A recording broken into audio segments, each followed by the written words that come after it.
Hello friends, welcome to oceanic economics. यथार्थ की इस सीरीज के अंदर हम देखेंगे कि दुनिया के सबसे अमीर उद्यमी एवं व्यवसायी शख्स, जिसे ऑटोमोबाइल निर्माता टेस्ला कंपनी और निजी अंतरिक्ष कंपनी स्पेस एक्स के मुख्य कार्यकारी अधिकारी माने जाते हैं। हम बात कर रहे हैं एलन मस्क के बारे में। मेरे बैंक में कितना पैसा है, इसे मैं सफलता का पैमाना नहीं मानता। मैं हर सुबह किसी नई तकनीकी समस्या का हल ढूंढने के लिए उठना चाहता हूँ। ये लाइनें इसी शख्स के बारे में है जिसने बैंक खाते में कितना पैसा है, ये गिनते गिनते किसी इंसान की उम्र निकल जाएगी। बेशक ये करिश्मा कर दिखाया है एलन मस्क ने। ब्लूमबर्ग बिलियनियर्स इंडेक्स के अनुसार टेस्ला और स्पेसएक्स के मालिक एलन मस्क की कुल संपत्ति $400 बिलियन को पार कर चुकी है। बुधवार 11 दिसंबर 2024 को दुनिया के सबसे अमीर व्यक्ति के लिए एक नया मील का पत्थर उन्होंने स्थापित किया है। ब्लूमबर्ग के अनुसार उनकी संपत्ति में यह उछाल स्पेसएक्स और उनके निवेशकों द्वारा $1.25 बिलियन के अंदरूनी शेयर खरीदने पर सहमति जताने जाने के बाद ही हुआ है, जिससे रॉकेट और सैटेलाइट कंपनी का मूल्य लगभग $350 बिलियन आका छू गया है। ब्लूमबर्ग ने कहा है कि इस लेन-देन से मस्क की व्यक्तिगत संपत्ति लगभग $50 बिलियन बढ़कर अब $440 बिलियन हो चुकी है। मस्क ट्रंप के प्रमुख राजनीतिक दाता और अधिवक्ता रह चुके हैं। उन्होंने रिपब्लिकन के अभियान में $270 मिलियन का भी भारी भरकम धन लगाया है। वो चुनाव के जीतने के बाद से ही ट्रंप के साथ बने हुए थे और उन्होंने इस टेक्सास में अपनी स्पेसएक्स कंपनी द्वारा रॉकेट प्रक्षेपण के देखने के लिए आमंत्रित भी किया था। एलन मस्क की संपत्ति के आसपास अब कोई भी उद्योगपति नहीं दिखाई दे रहा है। उन्होंने दुनिया भर के अरबपतियों को बहुत ही दूर छोड़ दिया। सिर्फ 2024 में एलन मस्क ने 2018 अरब डॉलर की कमाई कर ली। ऐसा नहीं है कि एलन मस्क को बैठे बिठाए ही सफलता मिल गई है, न ही उनके पास खानदानी खजाना पड़ा था जिससे उन्होंने आज की दुनिया का सबसे अमीर उद्योगपति बना दिए गए हैं। एक साधारण परिवार से आने वाले मस्क लंबे संघर्ष करने के बाद यह सफलता उन्होंने हासिल की है। आज के समय में एलन मस्क की पहचान एक अमेरिकी उद्यमी के तौर पर है, बल्कि 28 जून 1971 में उनका जन्म दक्षिण अफ्रीका में हुआ था। उनकी मां मूल रूप से कनाडा की है और पिता दक्षिण अफ्रीका के हैं। मस्क के अनुसार उन्हें बचपन से ही किताबें पढ़ने का बहुत ही शौक था। एलन मस्क बचपन से ही बहुत ही क्रिएटिव स्वभाव के बच्चे थे। वे हमेशा कुछ न कुछ नया करने की कोशिश करते थे। उस समय एलन मस्क की उम्र बहुत ही कम थी, इसीलिए मस्क उनके भाई अमीर लोगों को मिलने के लिए उनकी बेपनाह चाह थी। अपने भाई के साथ वे कनाडा के एक अखबार में प्रभावशाली समाज के लोगों को और अमीर लोगों को खोजते थे और उनका फ़ोन नंबर निकालकर उन्हें फ़ोन किया करते थे। उसके बाद जब कोई फ़ोन उठाता था तो उनको अपने साथ लंच करने की रिक्वेस्ट करते थे।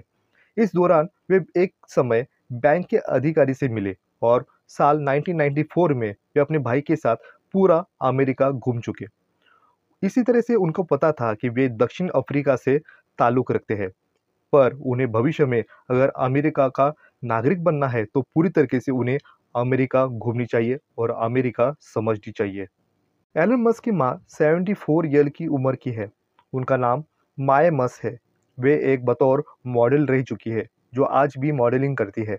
वे हेल्थ, स्पोर्ट, स्विमसूट मैगजीन के कवर पेज पे आ चुकी है और अपने बिंदास अंदाज के लिए वे जानी जाती है। वे आज भी कवर गर्ल के मेकअप ब्रांड की मॉडल बन चुकी है। एलन मस्क के पास एक जेम्स बॉन्ड कार है जिसका नाम वेट नेली ये सब मरीन कार है, जिसकी कीमत $10 लाख है। इस कार को मस्क ने 1977 में जेम्स बॉन्ड की film the spy who love me को देखने के बाद खरीदा था। एलन मस्क ने फिजिक्स और अर्थशास्त्र में ग्रेजुएट किया है। एलन को हायर एजुकेशन के लिए 1998 में कनाडाई पासपोर्ट मिला था, जिसके बाद उन्होंने दक्षिण अफ्रीका के अपना घर छोड़कर किंगस्टन ऑटोरिया के क्वीन विश्वविद्यालय में एडमिशन लिया था। एलन ने यह भी कहा कि 1992 में उन्होंने पेंसिल्वेनिया में विश्वविद्यालय में एडमिशन लिया था, फिर फिलाडेल्फिया में ट्रांसफ़र भी लिया। यहाँ उन्होंने 1997 में फिजिक्स और अर्थशास्त्र में ग्रेजुएट की डिग्री प्राप्त की थी। फिर वे कैलिफोर्निया चले गए, जहाँ पर स्टैनफोर्ड विश्वविद्यालय में उन्होंने पीएचडी के लिए अपना एडमिशन लिया। फिर 2 दिन के बाद उन्होंने अपना एडमिशन वापस ले लिया। उनका मानना था कि इंटरनेट और फिजिक्स की तुलना में समाज में बदलाव की क्षमता रखते हैं। इसके बाद उन्होंने अमेरिका के अपने भाई के साथ ये मुकाम हासिल करना और सक्सेस को अचीवमेंट करने में बदलने की कोशिश कर रहे हैं। एलन मस्क हमें फिल्म में भी काम करते हुए दिखाई देते हैं। मशहूर फिल्म आयरन मैन 2 में मस्क ने काम किया है। उनकी पहली सीरीज ने उन्होंने टोनी स्टार्क ने मार्वेल में मस्क की जिंदगी पर आधारित किरदार निभाया हुआ दिखाई देता है। उसी के साथ सिम्पसन, बिग बैंग थ्योरी और साउथ पार्क जैसी फिल्मों में भी मस्क एक्टिंग करते हुए दिखाई देते हैं। एलन मस्क ने 2020 में कहा था कि उनकी कंपनी जल्द से जल्द सेल्फ ड्राइविंग वाली कार लाने वाली है, यानी ड्राइवरलेस वाली गाड़ी जल्द से जल्द लाने वाले हैं। वे अगले 3 वर्षों में सस्ती इलेक्ट्रिक कारें बाजार में लोगों के लिए उपलब्ध जल्द से जल्द करवाएगी। आज के समय में एलन मस्क की पहचान एक अमेरिकी उद्यमी के तौर पर है, बल्कि 28 जून 1971 में उनका जन्म दक्षिण अफ्रीका में हुआ था। उनकी मां मूल रूप से कनाडा की है और पिता दक्षिण अफ्रीका के हैं। मस्क के अनुसार उन्हें बचपन से ही किताबें पढ़ने का बहुत ही शौक था। एलन मस्क अपने बचपन के बारे में कहते हैं कि वे बचपन में बहुत ही ज़्यादा शांत स्वभाव के थे। इस वजह से उन्हें बहुत ही लोगों से परेशान होना पड़ा। 10 साल की उम्र में एलन मस्क ने कंप्यूटर प्रोग्रामिंग सीख ली और 12 साल की उम्र में उन्होंने ब्लास्टर नामक एक वीडियो गेम तैयार किया, जिसे एक स्थानिक लोकल मैगजीन ने उन्हें 500 अमेरिकी डॉलर में खरीदा। इसे मस्क की पहली व्यापारिक उपलब्धि माना जाता है। एलन मस्क ने अपने बिजनेस की शुरुआत असल में साल 1999 में हुई थी, जब उन्होंने और उनके भाई ने किम्बल ने अपनी सॉफ्टवेयर कंपनी Zip2 के लिए एक सफल डील तलाश ली थी। इससे मिले हुए पैसे को एलन मस्क ने 27 वर्ष की उम्र में मस्क ने एक नई कंपनी में लगाया, जिसका नाम था X.com, और इस कंपनी का दावा था कि वे पैसा ट्रांसफर करने की व्यवस्था के लिए क्रांति लाने वाले हैं। मस्क की इस कंपनी को आज पेपाल के नाम से जाना जाता है, जिसे साल 2002 में ईबे ने खरीद लिया था और इसके लिए मस्क को 165 मिलियन डॉलर मिले थे। यह उनके करियर की सबसे बड़ी अचीवमेंट मानी जाती है। इसके बाद एलन मस्क ने अंतरिक्ष अन्वेषण तकनीकों को काम करने के लिए उन्होंने अपनी तैयारी शुरू कर ली। उनके इस प्रोग्राम को स्पेस एक्स के नाम से जाना जाता है, जिसने उन्होंने कहा कि मनुष्य को आने वाले वक्त में दूसरे ग्रहों पर भी रहने की नौबत आ सकती है। इसलिए 2004 से एलन मस्क ने इलेक्ट्रिक कार कंपनी टेस्ला की बुनियाद रखी और उन्होंने कहा कि भविष्य में सब कुछ इलेक्ट्रिक होगा। स्पेस में जाने वाले रॉकेट भी टेस्ला इस बदलाव को लाने में अहम भूमिका निभाएंगी। एलन मस्क का बिजनेस के तरीके अपना एटीट्यूड, यानी उनका व्यापारी तज्ञता और उनके काम करने का उनका ढंग पूरी तरीके से अलग है। वे कहते हैं कि मैं नहीं जानता कि मेरे पास कितनी संपत्ति है। इस तरह से नहीं है कि कई नोट के बंडल मेरे घर में पड़े हैं। ऐसे देखना चाहिए कि टेस्ला, स्पेसएक्स और सोलर सिटी में मेरी हिस्सेदारी है और बाजार में उस हिस्सेदारी की कुछ कीमत है। पर मुझे वाकई इसमें फ़र्क नहीं पड़ता, क्योंकि मेरे पास काम करने के लक्ष्य है। इसीलिए एलन मस्क का काम करने का तरीका और उनका नज़रिया कई लोगों से अलग है। उनके पास आज इतनी संपत्ति है कि वे चाहे तो दुनिया की कई ऐसी बड़ी कार निर्माता कंपनी को एक साथ खरीद सकते हैं। एलन मस्क कहते हैं कि वे मंगल ग्रह पर एक बेस बनाना चाहते हैं और उसके लिए वो अपनी पूरी पूंजी, सबसे बड़ा हिस्सा इनमें लगाना चाहते हैं। यह आश्चर्य नहीं होगा कि अगर उन्होंने इस मिशन को सफल बनाने के लिए अपनी सारी पूंजी भी लगा दी। मंगल ग्रह पर मनुष्यों का एक बेस हो, मस्क की नज़र से एक बड़ी असफलता मनुष्य के अचीवमेंट में होगी। वे मानते हैं कि इससे भविष्य में बेहतर लोगों का जीना सफल होगा। स्पेसएक्स की स्थापना को लेकर भी इस तरह से साक्षात्कार का उनका कहना है। वे कहते हैं कि मैंने अपनी इस कंपनी इसीलिए बनाई है क्योंकि मैं इस बात से असंतुष्ट था कि अमेरिकी स्पेस एजेंसी अंतरिक्ष अन्वेषण को लेकर और महत्वाकांक्षी क्यों नहीं है। वो क्यों और आगे बढ़ने की नहीं सोच पा रहे हैं, ना उनकी उम्मीद को और भी जगने की कोशिश है। एलन मस्क को अपने काम पर पूरी तरीके से उम्मीद है और वे चाहते हैं कि भविष्य में चांद और मंगल ग्रह पर हमारा बेस हो और वहाँ के लिए आने जाने के लिए हमारे फ्लाइट चलते रहे। एलन मस्क ये भी चाहते हैं कि लोग उन्हें एक निवेशक के द्वारा न जाने, एक इंजीनियर के बतौर लोग उन्हें जाने। उसी के साथ एलन मस्क कार उद्योग में एक बड़ी क्रांति लाना चाहते हैं। वे मंगल ग्रह पर कॉलोनी बनाना चाहते हैं, वैक्यूम टनल के चलते साली सुपर फास्ट ट्रेनें चलाने चाहते हैं। मनुष्य के दिमाग से एआई यानी आर्टिफिशियल इंटेलिजेंस को जोड़ना चाहते हैं और सौर ऊर्जा से दुनिया को चलाना चाहते हैं। इस सब चीज़ों के लिए एक चीज़ समान है, वो ये है कि भविष्य की कल्पनाएं आपको 1980 के दशक की शुरुआत में मिलने वाली बच्चों की पत्रिकाओं में मिली थी और इससे कई छुपी हुई बात नहीं है कि मर्क्स का बचपन दक्षिण अफ्रीका के बहुत सारी पत्रिकाएं, किताबें पढ़कर, फिल्में देखकर गुजारा है और वही वो साबित करने की कोशिश कर रहे हैं। एलन मस्क बदलाव की धीमी गति से विश्वास नहीं करते हैं। वे जल्द से जल्द जीवाश्म ईंधनों को पीछे छोड़ देना चाहते हैं। साथ ही साथ मानवता के अस्तित्व को लंबे समय तक बनाए रखने के लिए वे मंगल ग्रह पर उपनिवेश विकसित करने के लिए पक्षधर में है। एलन मस्क जोखिम उठाने वाले शख्स माने जाते हैं और उन्होंने ये साबित भी किया है। 2008 में जब दुनिया ने आर्थिक मंदी का सामना किया तो मस्क की हालत भी काफ़ी खराब हो चुकी थी। इसके बाद भी उनकी नई कंपनियों ने कई असफलताएं देखी। स्पेसएक्स के पहले तीनों लॉन्च फेल होने के बाद टेस्ला ने भी उत्पादन से जुड़ी हुई कई समस्याओं का सामना किया और मस्क ने इसे बाहर आने की कोशिश की। इसी दौरान एक वक्त ऐसा भी आया जब उन्होंने अपने खर्चे के लिए दोस्तों से पैसे लेकर उधारी भी चुकाई है। पर क्या उन्हें कभी दिवालिया होने का डर नहीं लगा? सवाल ये भी बनता है। तो इस पे हमेशा एलन मस्क जवाब देते हैं कि ज़्यादा से ज़्यादा क्या होगा? मेरे बच्चों को सरकारी स्कूल में जाना पड़ेगा, तो इसमें क्या बड़ी बात है? वे खुद सरकारी स्कूल में पढ़े हैं। मस्क एक चीज़ को लेकर ज़रूर निराश होते हैं और वे थी आलोचनाएं। उनका कहना है कि आलोचना किसी भी आधार पर होनी चाहिए। पर यहाँ तो लोग खुले तौर पे टेस्ला के डूबने के लिए इंतजार कर रहे हैं। हालांकि उन्होंने यह भी कहा कि आलोचना से उनके कुछ भी फर्क नहीं पड़ता। उनके इरादे बहुत ही मजबूत है। मस्क के अनुसार जब उन्होंने स्पेसएक्स और टेस्ला की नींव रखी थी तब उन्हें खुद विश्वास नहीं था कि वे इतना हासिल ये सक्सेस कर पाएंगे। एलन मस्क को करीब से जानने वाले लोग उनके बारे में कहते हैं कि एलन मस्क को काम करने की लत लग गई है। टेस्ला मॉडल 3 को तैयार करते समय उन्होंने कहा था कि वे हफ्ते में 120 घंटे काम करते हैं और ये काम करते करते उन्हें बहुत ही आनंद मिलता है। एलन मस्क ने 2004 में टेस्ला मोटर्स की संचालित करने के लिए मदद करने के लिए इंजीनियर मार्टिन एबरहार्ट और मार्क टारपेनिंग के साथ मिलकर काम किया, जहां उन्होंने दुनिया के सबसे पहले इलेक्ट्रिक वाहन टेस्ला रोडस्टर का विकसित में महत्वपूर्ण निभाए हैं। 2007 में कई विवादों के कारण एबरहार्ट को कंपनी से निकाल दिया गया। बाद में एलन मस्क ने सीईओ का पद स्वीकार लिया। उनके नेतृत्व में टेस्ला का दुनिया की सबसे लोकप्रिय और विश्वसनीय ब्रांड्स से एक माना जाता है। एलन मस्क और उनके भाई ने किम्बल ने दोनों ने साथ मिलकर जो पहली कंपनी की शुरुआत की उसका नाम था ज़िप्टो। उसमें उनके शेयर 7% थे और यह एक न्यूज़पेपर को सिटी गाइड करने का काम करती थी। 1999 में यह कंपनी कॉम्पैक्ट के पास चली गई और एलन मस्क को अपनी हिस्सेदारी के अनुसार यूएसडी $22 मिलियन मिले। टेस्ला कंपनी के बारे में देखें तो टेस्ला ये इलेक्ट्रिक वाहन बनाने वाली कंपनी है। इसका नाम एलन मस्क के साथ जोड़ा जाता है। 2004 में जब एलन मस्क इस कंपनी के साथ जुड़ गए तब यह इलेक्ट्रिक वाहन बनाती थी, लेकिन उन पर कॉस्ट बहुत ज़्यादा आता था, इसलिए कारें मार्केट में अपनी कारें बेच नहीं पाते थे।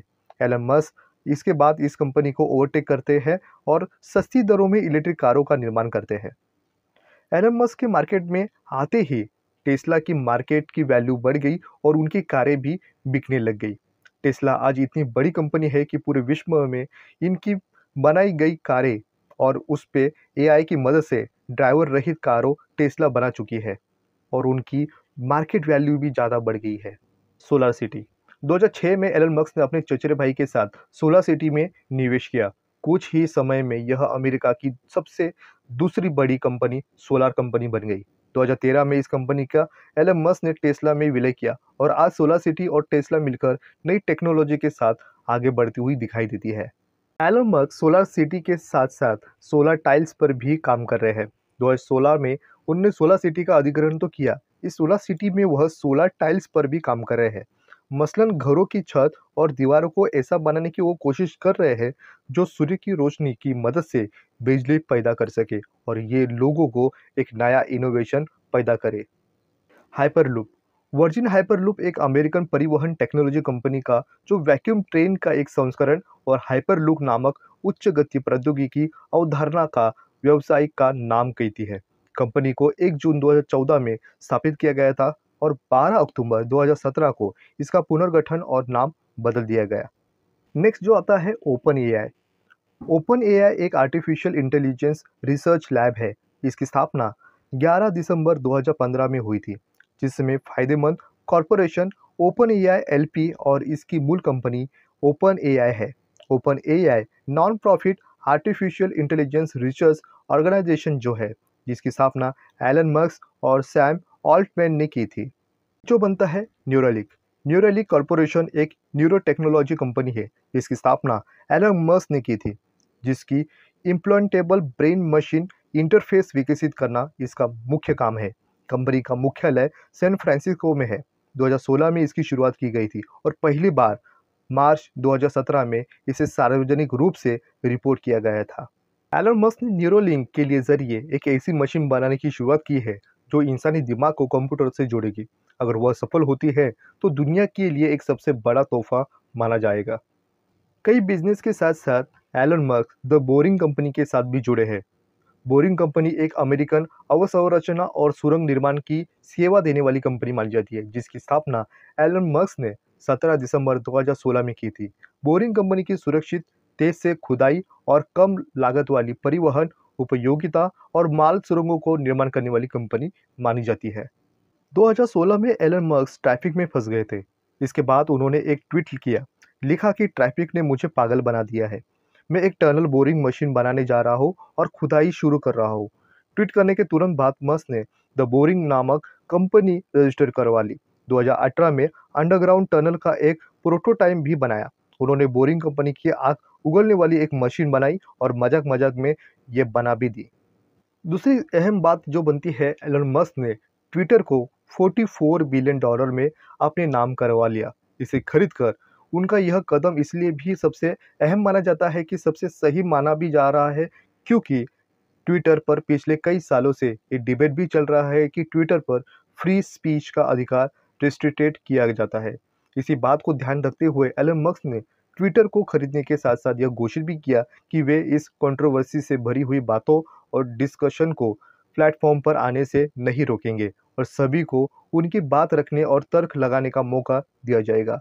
उनका मानना है कि यह बातें जैसी कि वे सबसे सामने रखना चाहते हैं, ना ही छुप छुपाए। मस्क ने ट्विटर का नाम एक्स रख दिया।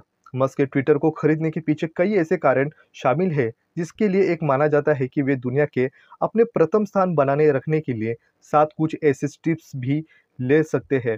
समाज के लिए उनके नज़रिया बदलना चाहते हैं। लोगों की नज़र उनका ध्यान अव्वल बनाने के लिए सिर्फ यह वित्तीय तौर पर लेकिन समानता के तौर पर भी टिकाई जाएगी। ट्विटर को लेकर यह कदम उनकी काफ़ी सुर्खियों में रहा, जिससे एलन मस्क की काफ़ी चर्चा भी हुई, नज़र भी आते हैं। अब देखना यह है कि पिछले सालों में ट्विटर पर लेकर हंगामे और लोगों को ट्विटर हैंडल से सस्पेंशन से इनका क्या असर पड़ता है और किस तरह से कुछ बदलाव एक्स के साथ, जो ट्विटर ज़्यादा फेमस था या एक्स ज़्यादा फेमस होगा, ये भी देखने जैसी चीज़ बताई जाती है। दुनिया के सबसे अमीर शख्स एलन मस्क ने अपनी स्टारलिंक की सर्विस भारत में जल्द शुरुआत करने की कोशिश कर रहे हैं। माना जा रहा है कि उनकी सर्विस को शुरू करने के लिए स्टारलिंक को जल्द से जल्द भारत सरकार का लाइसेंस मिल सकता है। अमेरिकी उद्योगी एलन मस्क की कंपनी स्टारलिंक भारत में सैटेलाइट इंटरनेट सेवाओं के लिए लाइसेंस हासिल करने की कोशिश में जुड़ी रही है। केंद्रीय दूरसंचार मंत्री ने कहा है कि मस्क की कंपनी भारत में सेवाओं का लाइसेंस हासिल करने के साथ साथ वास्तव में सभी मापदंडों को पालन करना उनको जिम्मेदारी होगी और यह उन्हें पूरा करना भी प्रक्रिया जल्द से जल्द होगा। यह प्रक्रिया पूरे करने के बाद उन्हें ये लाइसेंस मिल सकता है। स्पेसएक्स ने स्टारलिंक को सैटेलाइट इंटरनेट देने की एक्सेस अब दी गई है। इसका मकसद दुनिया के दूरस्थ यानी रिमोट और इंटरनेट कमी वाले इलाकों को में हाई स्पीड इंटरनेट पहुंचाना उसका मकसद माना जाता है। यह सेवा हजारों छोटे सैटेलाइट के नेटवर्क से चलाए जाएंगे। कोई भी यूजर स्टारलिंक के डिश एंटीना को लेकर उसकी सेवाएं ले सकता है। यह एंटीना सैटेलाइट से सिग्नल लेकर हाई स्पीड वाले इंटरनेट दे सकती है। भारी बारिश और ख़राब मौसम में भी यह बेहतर काम करने की यह जो गारंटी है, ये स्टारलिंक देती है। यह 36 देशों में उनके जो प्रोवाइड सर्विस है, यह अब तक अवेलेबल है। अगर भारत की बात करें तो इसमें कीमत 7,000 से ही शुरुआत हो सकती है।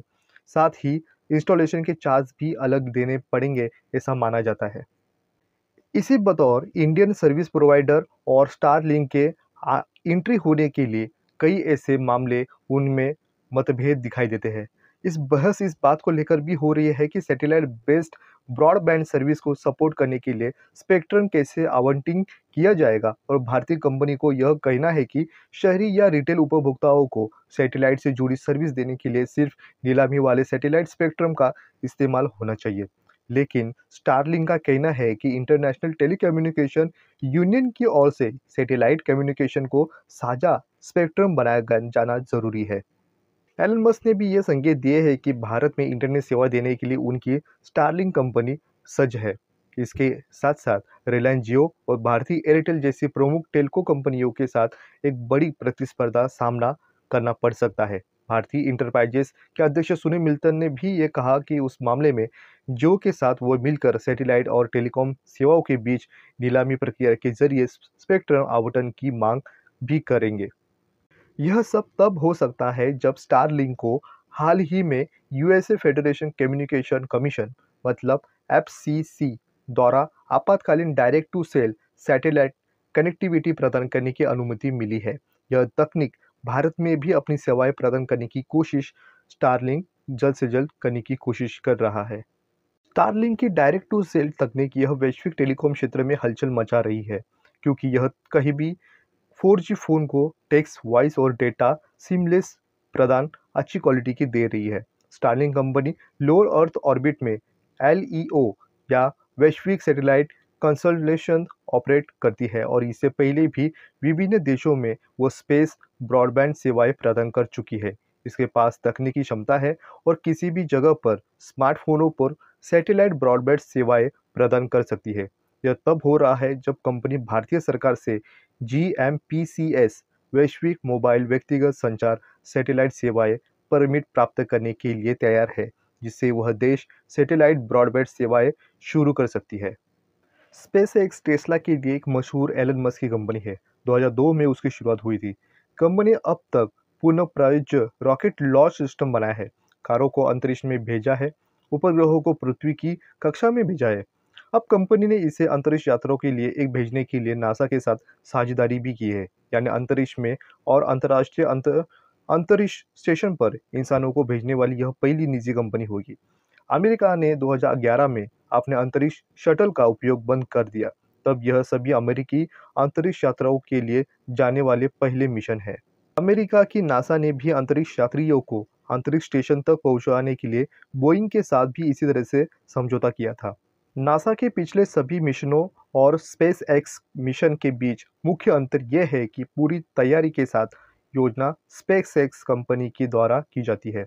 नासा ने 2011 में उसके बाद अंतरिक्ष यात्रियों को लेके जाने वाले कोई मिशन शुरू नहीं किया है, क्योंकि नासा ने इस साल अपने अंतरिक्ष शटलों का उपयोग बंद कर दिया।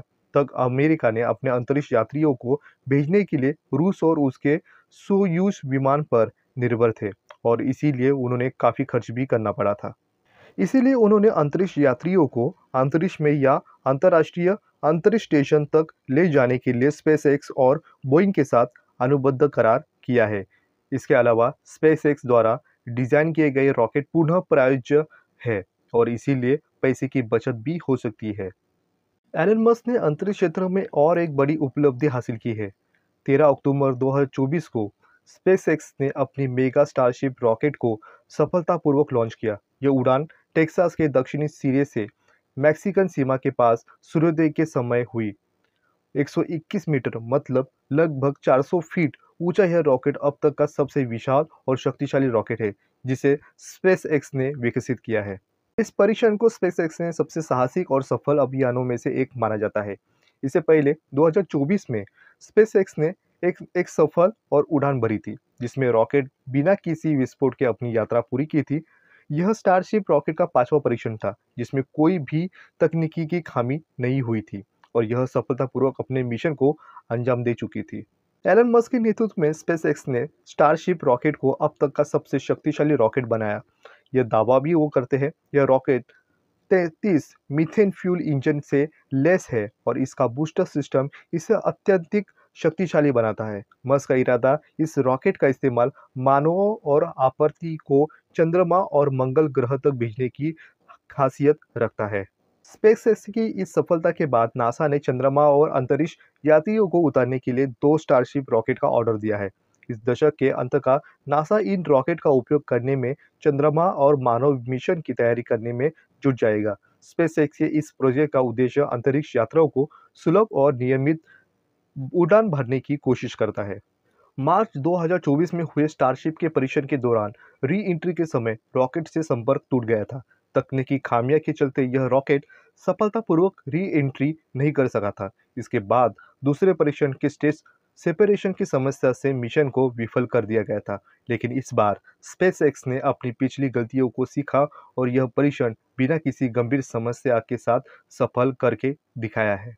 स्टारशिप की रॉकेट की सबसे महत्वपूर्ण खासियत यह है कि उसकी रीयूजेबिलिटी सबसे बड़ी है। इसका मतलब यह है कि यदि रॉकेट पहली बार उड़ान में विफल हो जाता है तो इसे दोबारा उड़ाया जा सकता है।